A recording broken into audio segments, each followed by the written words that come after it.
Well, good afternoon, West Texans, all you good, fine, friendly folks out there who wish you were. I'm Ryan Hyatt, the Raiderland.com, the website. This is Roundball Rewind, checking in with you on a Saturday afternoon after Texas Tech staggers in the first half, tries to come back in the second half, but eventually falls to Iowa State, 82-74 there at Hilton Coliseum. We'll give you some of our 5 quick takeaways on this game today. You can post your comments and questions in the comment and questions section below here at theraiderland.com. Of course, get ready for Diamond Talk following Tech baseball. Sunday evening, we'll recap the entire series from Globe Life Park with you there. But just want to get some quick hitters out for you today so we can talk about that and get your feedback on what you saw. 82-74 the final. First off, say it with me.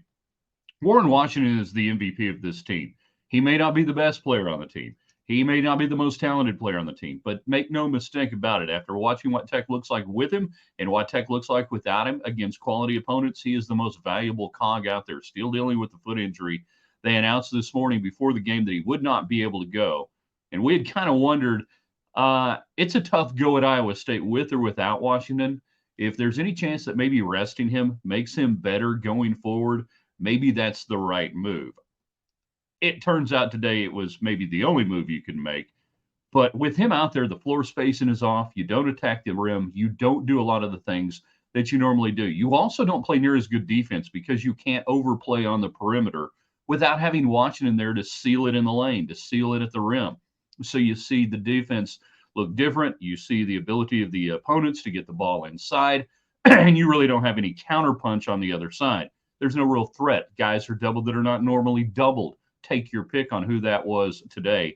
And it showed all throughout the game when Texas Tech really needed something. Without Washington, this is a drastically different team. Without Washington, this is a team that can go compete against anybody. You only lose 82-74, though it's not really, I think, in my opinion, as close as the final score indicates, but that no time to really talk about that today. But with Washington, this is a top 5 seed in the NCAA tournament, top 4 seed potentially. Without him, it's going to be a tough go. So we learned what we already thought we knew, and I think it gets confirmed more today about Washington. Now, after that, let's talk about the first half. You killed yourself in the first half.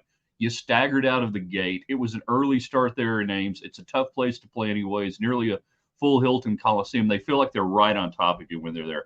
I say that it is every bit as tough to play there, maybe because of the environment than Allen Fieldhouse. Allen Fieldhouse in Kansas is hard because Kansas is usually really good. This Iowa State team is pretty darn good, but it's the crowd, no matter how good they are, that makes it hard to play there. They jump all over Texas Tech right out of the gate. It was one of the few times this year where a Tech team just didn't look ready to go. Didn't look like they were capable of playing quality basketball. In the first half, you lose points off turnovers 20-0. That's hard to do for a full game. It's hard to do for a half. 10-2, I believe, were the turnovers every time Tech turned it over. Iowa State maxed out the point capabilities for the most part. You have that. You go 1 of 10 3-point shooting again because with no Washington, there's no inside presence. There's no real way to enter the basketball. They're not respecting it. And by the time the first half is over, you're down 38-24. It felt like you were down much more than that. But you've dug such a big hole that it's going to take all the second half just to try to get it to single digits, let alone close. And you just weren't good enough to do it. You've done that a couple of times this year, not on the road, not without Washington. So the first half today just really kind of sealed the deal, no matter how close you get it. And those turnovers were just everybody. It was just a team that didn't look, again, one of the rare times under McCaslin, like they were ready to go today. Pop Isaacs, got to have you. Lived without him for a couple of games in Lubbock. The shooting has gone away. 2-11 on the day. 0 of 7 long range. He managed to get 8 points going 0 of 7 long range, but 4 of 4 at the line. You're not good enough to win without your best players doing it. You live with that when, you get a guy like Williams who goes off the other day. And, Joe Toussaint, welcome back. Kind of nice to see you there today with 16 points, 6 of 9 shooting today for Toussaint. But Toussaint also, what was the line? 4 assists and 1 of the turnovers today in 37 minutes. He probably had his best game in a while. But you got to have Pop Isaacs. If you're going to be a team that wins 1 or 2 games in the NCAA tournament, he's got to get his shot back. He's got to show up when other guys aren't. Points in the paint, This all ties back to Washington, doesn't it? Yes and no. You can still be aggressive. You can still attack the rim. And Iowa State crushes you 44-22 points in the paint. Texas Tech just, again, the floor spacing not there, the looks you would want, but they lulled you into taking, what was it today? 28 3-point shots. That's at least, that's 10 more than I like to see Texas Tech taking in a game. All of it ties together. You held on the rebounds. You got some rebounds in the second half, so it wasn't just a total demolition there. On total rebounds, 35-34 to Iowa State. But yeah, again, the game points off turnovers, 28-0. You didn't get a single points off turnovers. You didn't get to the rim. You didn't get to the paint. You've got to win when Texas Tech is good again.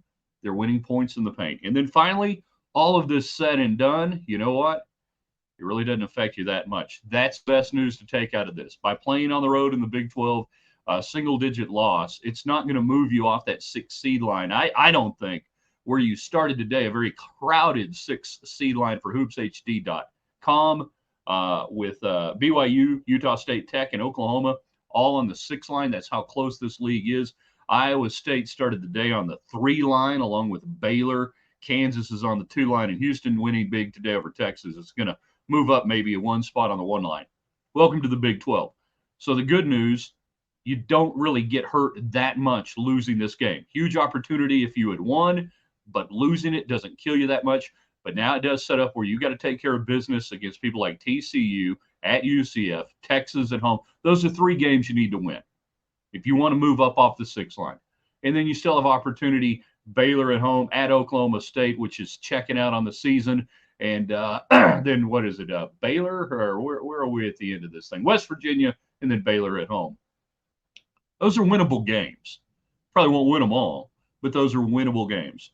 So at the end of the day, Texas Tech will go to sleep. Not much worse for the wear, but you got to get Washington back. You got to get Pop Isaacs on track. You got to get back to being aggressive. Ain't nothing like a couple of games maybe at home. 2 out of the next 3 might fix. All right, that's Roundball Rewind for you. We appreciate you guys jumping in with us today. Post your thoughts, your comments, your questions in the comments section at theraiderland.com. Our 5 things we know in a Sunday column will roll out bright and early for you tomorrow. And again, tomorrow evening, Sunday night, we'll recap Tech baseball with Diamond Talk, brought to you by Thacker Jewelry here in Lubbock. Thanks for being a part of it. I'm Ryan Hyatt. That's it for Roundball Rewind.